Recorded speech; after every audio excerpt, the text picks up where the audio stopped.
नमस्कार साथियों, आप देख रहे हैं बोले भारत। यूपी की सुर्खियों के साथ में अनुराग, हमारे साथ बातचीत के लिए मनीष जी। नमस्कार। मनीष जी, पहले मौसम की बात कर लेते हैं। बिल्कुल। और कल लखनऊ में भी बहुत रात में तेज गड़गड़ाहट के साथ बारिश और सुबह तड़के बहुत तेज रफ्तार के साथ हवाएं चली। बिल्कुल आंधी जैसे हालात थे। लेकिन और पूरे उत्तर प्रदेश में भी मौसम थोड़ी सी आफत लेके आया है। हमीरपुर में एक निर्माणाधीन पुल था बेतवा पर, उसका एक स्लैब गिर गया, जिसमें अफसरों का कहना है कि वहाँ तेज आंधी के कारण डिसबैलेंस होकर गिर गया है, जिसमें कई सारे लोग दब गए। 6 मजदूरों की जान चली 6 लोग हताहत हो गए और मलबे में कुछ और लोग भी गंभीर रूप से घायल हुए। इसके अलावा सहारनपुर में इतनी बारिश हुई है, वो तो आप उस इलाके में रहे हैं, जुगाड़ की नदियों से पानी आता है, उसमें इनोवा और तमाम सारे वाहनों के बहने की सूचना है। ऐसा अमूमन होता है, इस इलाके में रहने वाले लोगों को अंदाजा होता है, लेकिन इस बार 2 लोग उसमें हताहत होने की सूचना वहाँ से भी आ रही है और कई सारे वाहन अभी भी लापता हैं। तो इस तरह की चीज़ें हैं और तमाम शहरों में होर्डिंग बैनर, यूनिपोल जैसे गिरे हैं और अभी कई दिन और चलेगा ये सिलसिला। जाहिर सी बात है। देखिए अनुराग, मौसम विभाग ने पहले ही चेतावनी दी थी 27 तारीख को ही कि 28 मई की दोपहर से पूरे यूपी में मौसम बदल जाएगा और बहुत ये बदलाव गंभीर होगा और उसके लक्षण पहले 12 घंटे में ही देखने को मिले हैं। थोड़ी सी राहत की बात यह है कि यूपी के एक बड़े क्षेत्र में अंधड़ और बारिश का दौर आधी रात के बाद शुरू हुआ। इसकी वजह से नुकसान कम हुआ है, लेकिन फिर भी नुकसान की खबरें, जान का नुकसान कम बिल्कुल बिल्कुल। तो लेकिन फिर भी नुकसान की बहुत खबरें आ गई, जैसे कि आपने बताया 6 मजदूरों की जान चली गई, कुछ लोगों के घायल होने की सूचना मिली है। इंफ्रास्ट्रक्चर को खासकर ऊर्जा मंत्री ए के शर्मा ने ट्वीट करके बताया कि कहां कहां बिजली के खंभे पोल गिर गए हैं, जिसकी वजह से विद्युत व्यवस्था बाधित हुई है। अब बिल्कुल ऐसा कहा जा रहा है मनीष कि पिछले 2 दिन में ही जो आंधी तूफान है उसमें अब तक 21 लोग हताहत। देखिए लेकिन आज यानी 29 मई को इस पूरे स्पेल में सबसे ज्यादा इंटेंसिटी वाला अंधड़ और बारिश होने की संभावना मौसम विभाग ने जताई है, जो पश्चिमी विक्षोभ सक्रिय हुआ यानी है। आज खतरा और बिल्कुल 28 से 31 तक का मौसम बिगड़ा हुआ रहेगा, लेकिन 29 तारीख को इसका सबसे ज्यादा प्रभाव देखने को मिलेगा। और जो मैं सैटेलाइट इमेज देख रहा हूं उसके मुताबिक पूर्वी यूपी के लोगों को बहुत सतर्क रहने की जरूरत है। बिहार की सीमा से लगे हुए जितने भी जिले हैं और तराई के जिले हैं, यहाँ बहुत सतर्क रहने की जरूरत है, क्योंकि यहाँ शाम के बाद कभी भी मौसम तेजी से बदल सकता है।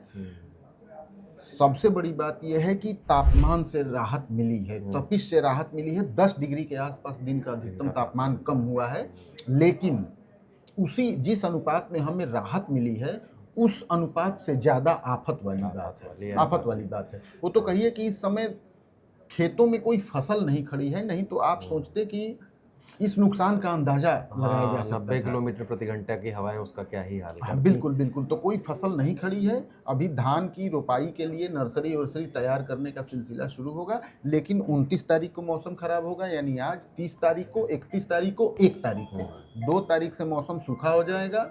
टेम्परेचर में थोड़ी थोड़ी बढ़ोतरी देखने को मिलेगी, लेकिन इस राहत के साथ साथ जो मौसम विभाग ने आफत के बारे में चेताया है उसके बारे में बहुत संवेदनशील रहने की जरूरत है। और मौसम विभाग और राहत विभाग ने साफ कहा है कि दिन के समय यदि अंधड़ आए तो निश्चित रूप से आप किसी आड़ में हो जाइए, कमरे के अंदर हो जाइए, जहां भी आपको खुले में ना रहिए, खुले में ना रहिए, यानी सावधान रहिए। कुल मिला के एक जिक्र और मनीष कर दूं कि उत्तर प्रदेश के सीएम योगी ने जो हमीरपुर वाले और अन्य मामलों में भी एक तो राहत के तेजी से पहचाने के निर्देश दिए हैं और हमीरपुर के मामले में जो प्रभावित परिवार हैं, जिन लोगों की जानें गई हैं, उनको मुआवजे वगैरह का और पुल कैसे गिरा इस बात की जांच के भी आदेश दिए गए हैं। बिल्कुल। दूसरी खबर पर आते हैं मनीष। चौधरी चरण सिंह की आज पुण्यतिथि है और इस मौके पर जो रालोद के अध्यक्ष हैं जयंत चौधरी, केंद्रीय मंत्री भी हैं, उन्होंने उनको याद किया। वो उनके पोते ही हैं। और उत्तर प्रदेश के सीएम योगी आदित्यनाथ ने भी बिल्कुल चौधरी चरण सिंह की मूर्ति विधानसभा के बाहर लगी हुई है और जब भी उनकी पुण्यतिथि होती है या जन्म दिवस मनाया जाता है वहाँ तो सीएम योगी आदित्यनाथ ने वहाँ फूल चढ़ाया और जयंत चौधरी ने दिल्ली में कार्यक्रम किया इस मामले पर योगी आदित्यनाथ ने उनके योगदान को याद किया। और जयंत चौधरी तो खैर उनके परिवार के ही हैं, ब्लड रिलेशन में है, लेकिन जिस तरीके से किसानों को लेकर भाजपा की पॉलिटिक्स चली आ रही है, किसानों की आय दुगना करना, उन्हें विभिन्न तरीके की सब्सिडी देना, पशुपालन, इन सब में चौधरी चरण सिंह की और भूमिका बढ़ जाती है, क्योंकि एक किसान नेता के रूप में भी चौधरी चरण सिंह किसान नेता के तौर पर हैं। जयंत चौधरी अब भाजपा के साथ हैं। भारत रत्न दिया चौधरी चरण सिंह को भारतीय जनता पार्टी की सरकार ने। तो पश्चिमी उत्तर प्रदेश में चौधरी साहब तो पूरे प्रदेश के नेता थे, लेकिन पश्चिमी उत्तर प्रदेश में चौधरी चरण सिंह के नाम पर वोट और रालोद के साथ होने से ये भारतीय जनता पार्टी के लिए थोड़ा और आसान हो जाता है। बिल्कुल। भारत माता के महान सपूत उत्तर प्रदेश के पूर्व मुख्यमंत्री और देश के पूर्व प्रधानमंत्री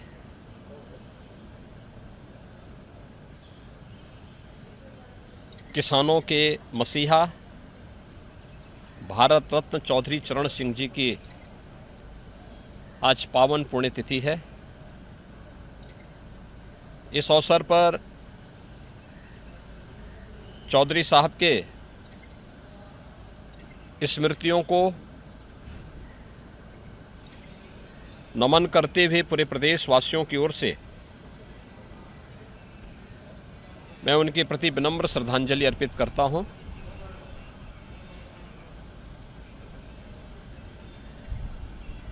चौधरी चरण सिंह जी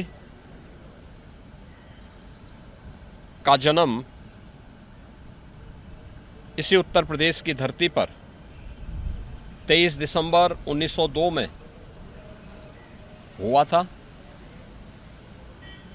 देश के स्वाधीनता आंदोलन के साथ वे जुड़े थे। देश के अंदर कृषि के क्षेत्र में, राजस्व के क्षेत्र में तमाम प्रकार के रिफॉर्म करने का श्रेय चौधरी साहब को जाता है। वे देश के किसानों के मसीहा थे और उनका स्पष्ट कहना था कि देश के विकास का रास्ता गांव और गांव के खेत और खलिहानों से होकर के जाता है और इसलिए विकास के एजेंडे में किसान होना चाहिए। किसान सरकार की प्राथमिकता का हिस्सा होना चाहिए। उन्हें ध्यान में रख करके शासन की योजनाएं तैयार होनी चाहिए। चौधरी साहब के देश के हित में किए जाने वाले कार्यों को ध्यान में रखते हुए प्रधानमंत्री मोदी जी ने उन्हें भारत रत्न की उपाधि से भी सम्मानित किया। उत्तर प्रदेश सरकार चौधरी साहब की स्मृतियों को जीवंत बनाए रखने के लिए अनेक कार्यक्रम चला रही है। किसानों के हित से जुड़े हुए वे तमाम कार्यक्रम, जिनमें लखनऊ में चौधरी चरण सिंह सीड पार्क का निर्माण भी महत्वपूर्ण है। चौधरी साहब देश के प्रमुख राजनेता तो थे ही, किसानों के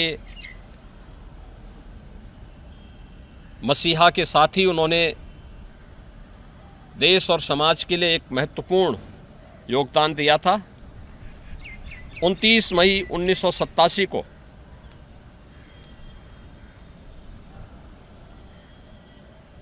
उनका देहावसान हुआ। आज उनकी पावन पुण्यतिथि है। इस अवसर पर मैं प्रदेशवासियों की ओर से चौधरी साहब की पुण्य स्मृति को नमन करते हुए उन्हें विनम्र श्रद्धांजलि अर्पित करता हूँ।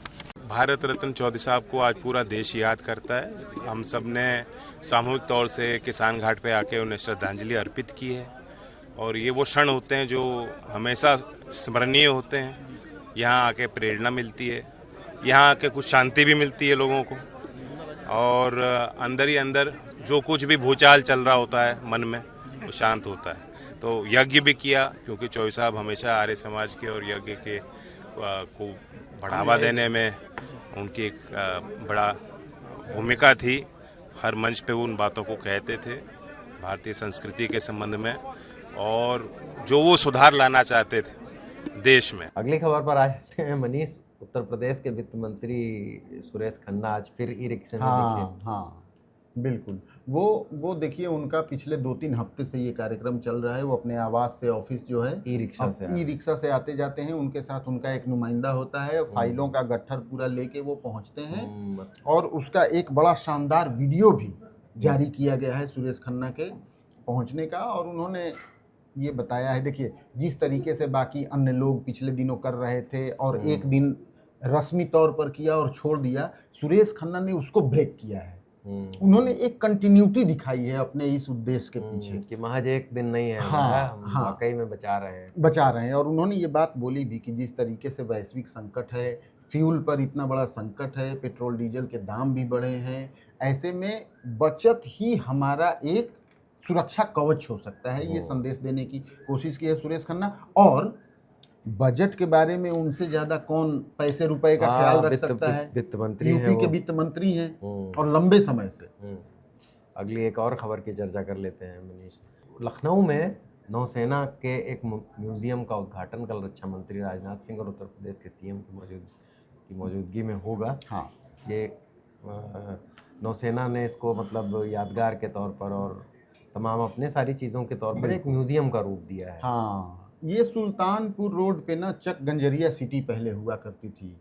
वैसे तो वो पशुपालन विभाग की जमीन थी। अखिलेश यादव के सरकार में नया लखनऊ जो एक बसना था वो वहाँ पर बसा। HCL है, अमूल पराग डेयरी है, IT पार्क है। वहीं पर एकाना स्टेडियम बना। एकाना स्टेडियम के ठीक पीछे चकगंजरिया सिटी में ये नौसेना शौर्य वाटिका बनाई गई। अच्छा। और इसमें बहुत सारा फंड पंप किया गया है सेंट्रल गवर्नमेंट की तरफ से। इसमें तमाम आग्नेयास्त्र भी रखे गए हैं, रडार सिस्टम रखा गया है। लंबे समय से 2-3 सालों से इस पर काम चल रहा था। अब वो काम मुकम्मल हो चुका है। यूपी सर इसकी महत्ता को देखिए कि पिछले 2-3 दिनों में दयाशंकर सिंह, जयवीर सिंह और तमाम मंत्रियों ने वहाँ विजिट करके वहाँ का हालचाल लिया है और वो बनकर तैयार हो गया है। 30 मई को रक्षा मंत्री राजनाथ सिंह और मुख्यमंत्री योगी आदित्यनाथ इसका उद्घाटन करेंगे। आम पब्लिक के लिए ये कब खुलेगा, इसमें टिकट कितना लगेगा, इन सबों पे अभी जानकारी यानी बाकी है। लेकिन ये जरूर है कि लखनऊ डिफेंस का एक जिस तरीके से हब बनाने की कोशिश की जा रही है लखनऊ और आसपास, जैसे कि ब्रह्मोस हुआ था और डिफेंसो भी हुआ था। हाँ, ब्रह्मोस की तो यहाँ पर यूनिट लगाई गई उसके पार्ट्स बनाने के लिए। और HCL है ही है। हाँ, HCL है ही है। HAL है। तो अब नौसेना शौर्य वाटिका का भी उद्घाटन हो जाएगा और जब पब्लिक के लिए खुलेगा तो आम लोगों के साथ साथ बच्चों को भी हमारी क्या रक्षा प्रणाली है इसके बारे में वो जो लोग भी सेना और उसकी कार्य प्रणाली में रुचि रखते हैं उनके लिए वहां जाने के लिए बहुत कुछ होगा। तो यूपी की सुर्खियों को अभी यहीं विराम देते हैं। कल फिर नई सुर्खियों के साथ हाजिर होंगे। देखते रहिए बोले भारत। नमस्कार, धन्यवाद। नमस्कार।